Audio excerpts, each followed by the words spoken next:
Bonjour mes amis, hi guys. This is probably the watch that's gonna save this hobby. This is my Omega Speedmaster Pro Moon watch with a Hesalite crystal. The previous version, the 1861 caliber, super robust, beautiful case, wears amazing, very solid. It's just a fantastic watch.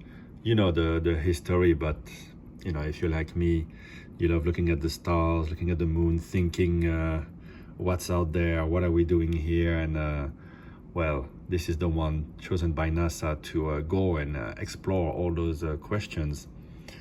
And to this day, Omega may release as many limited editions with precious metals and cute cartoon characters on them.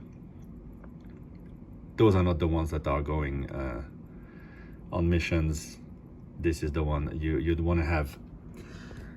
And well, if you're anything like me, these days you're looking at Instagram, and all you see is Nautilus this, Royal Oak that, precious metals, flashy stuff.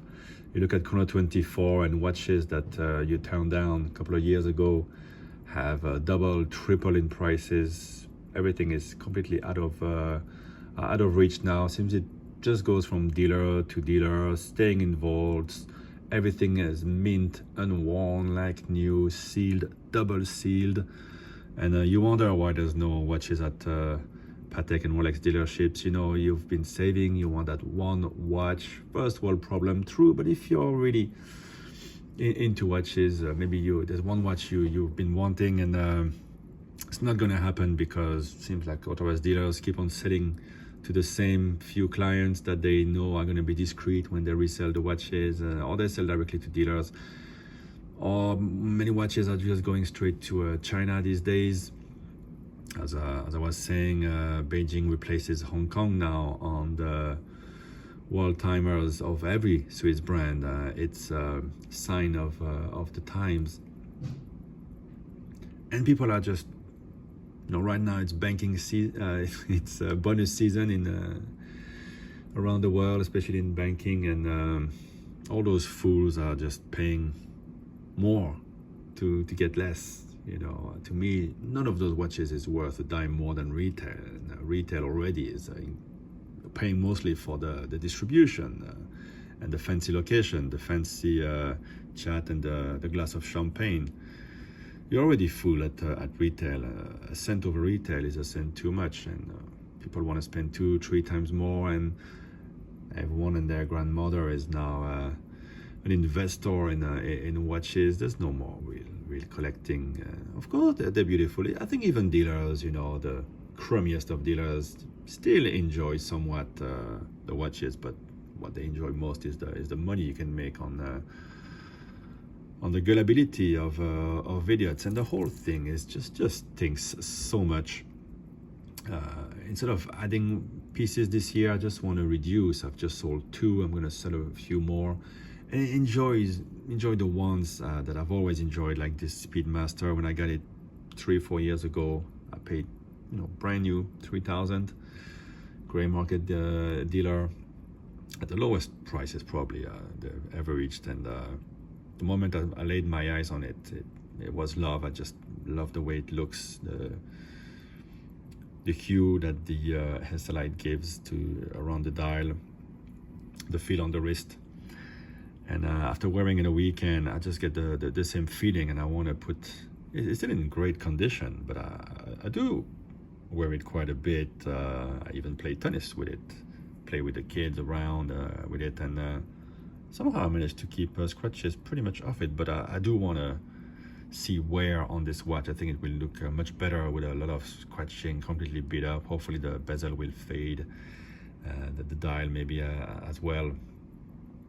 But of course, these watches now are built so well, and it's funny how everybody dissects specifications and the quality of the bracelets and water resistance, the movement, everything has to be in-house, but yet they will pay 7 figures for a watch that was considered garbage really for decades. The Paul Newman Daytona, now it's a holy grail. Things like this just make you want to vomit, you know. I mean, buy what you love, it's great, but I think most watches now are just held hostage. And I'd go as far as saying that 90% of what Rolex and Patek makes doesn't make it to the end consumer before going through a few dealers. And so this is the watch that's going to save you. This is the watch that nobody looks down on. Everybody loves the Speedy. It doesn't matter how much money you have, the Speedy has to be in the collection. And let people fight for the one with the Snoopy and Apollo this and all that. Get the one that the NASA wants. And it's the most affordable one, and to me, the most beautiful one, the one that makes me dream, you know, about what's out there. And have a piece of it on the wrist, and have a great watch, a chronograph that I was using last night to time my kids' laps around the playground. And you know, just turn off Instagram, forget about Chrono24,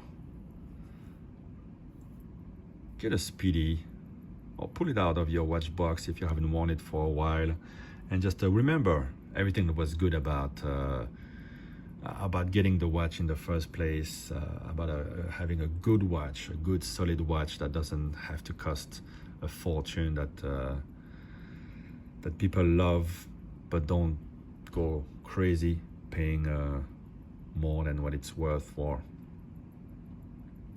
So guys, this week is Chinese New Year. It's going to be pretty quiet around the office.